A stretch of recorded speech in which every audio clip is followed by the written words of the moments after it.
Why is nobody talking about this in the trucking industry? Stay with me. It's G with LMT. We are about to experience another spike in gas prices. OPEC will cut production by 2 million barrels a day, likely sending gas and oil prices back up. The OPEC Plus Alliance announced just this past Wednesday that they were going to be reducing oil by 2 million barrels per day.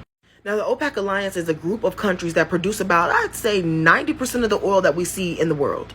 Now, we all know that we saw a reduction in gas prices because the election's coming up in November. You can read that right here. Unfortunately, since Sleepy Joe closed down all of our pipelines, we are totally dependent on these countries for oil. This reduction in oil is going to be the most that we've seen since the start of the pandemic. Let's talk about what you should be doing with your trucking company to make sure that you stay afloat. If you have not already, you need to be joining a rewards program of some nature so that you could be getting a discount on fuel. You also need to be making sure that your trucks are filling up strategically and that you are keeping weights low, tire pressure high so that you can be maximizing your fuel per gallon. Y'all know, like I know, we are already in uncertain times, and so many trucking companies are already going out of business. For those of you in the trucking industry, we're about to see what you are really made of. Please, please, please be making conscious decisions with your cash flow and putting money up.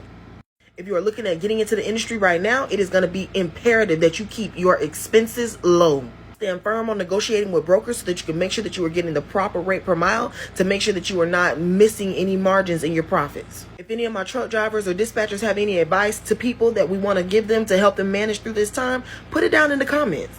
And one thing for sure, two things for certain, follow me, man.